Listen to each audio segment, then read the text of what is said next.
koneksi antar materi modul 3.2. Nah, pemimpin merupakan seseorang yang kita anggap mampu bisa dalam mengayomi suatu komunitas.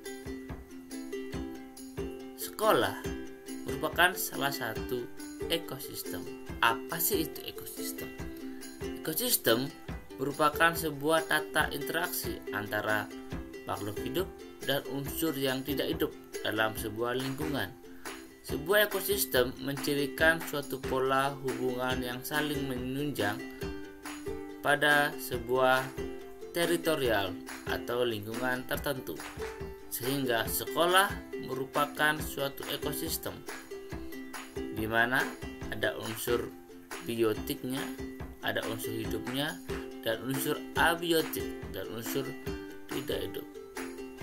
Sehingga ketika sekolah kita anggap merupakan sebuah ekosistem,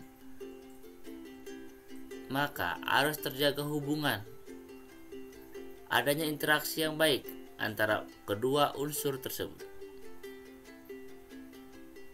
Seorang pemimpin juga mampu mengelola sumber daya yang ada di sekolah tersebut. Karena mengelola sumber daya merupakan suatu yang harus dilakukan oleh sebuah komunitas, salah satunya adalah sekolah. Mengelola sumber daya itu ada dua pendekatan. Yang pertama, pendekatan berbasis kekurangan atau masalah yang dikenal dengan deficit based thinking, yang merupakan suatu pendekatan yang lebih memusatkan perhatian kita pada apa yang mengganggu, apa yang kurang, dan apa yang tidak bekerja. Sehingga pendekatan ini merupakan pendekatan berbasis masalah atau berbasis kekurangan yang dihadapi. Yang kedua, yaitu pendekatan berbasis aset.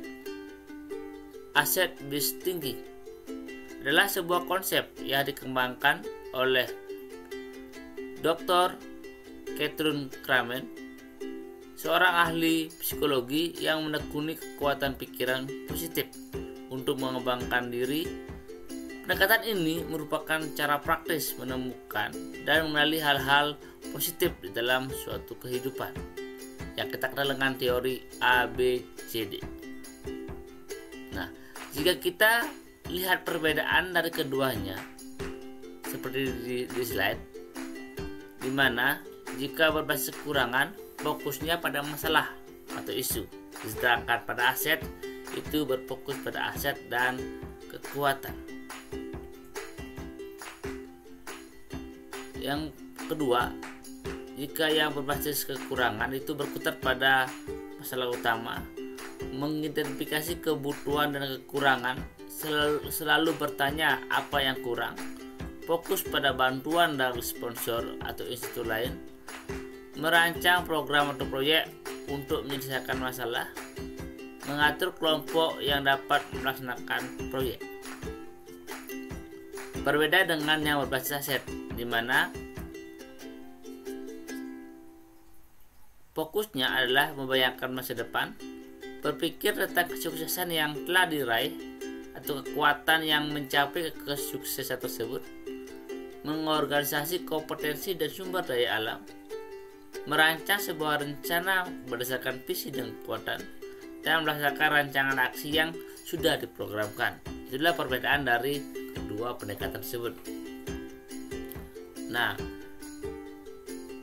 aset-aset dalam sebuah komunitas itu merupakan hal dalam menjawab tantangan pada pendekatan tradisional yang digunakan untuk mengatasi permasalahan perkotaan, di mana penyedia jasa dan lembaga donor lebih menekankan pada kebutuhan dan kekurangan yang terdapat pada komunitas. Kretschmer dan Misknick menunjukkan bahwa aset yang dimiliki oleh komunitas adalah kunci dari usaha perbaikan kehidupan pada komunitas, perkotaan, dan pedesaan. Adapun 7 aset tersebut adalah yang pertama modal manusia, itu orangnya. modal sosial, modal fisik, modal lingkungan atau alam, modal finansial, modal politik, dan modal agama dan budaya. Nah, ketujuh aset inilah yang perlu kita analisis dan kita gali, di mana aset inilah yang nanti kita gunakan untuk melakukan segala program untuk mencapai visi dan misi sekolah. Seorang pemimpin harus bisa mengelola 7 aset ini sehingga terus dikembangkan sehingga program yang nanti diusulkan dan direncanakan dapat mencapai tujuan yang diinginkan. Oke, sekian koneksi antar materi yang bisa saya rangkum dalam modul ini.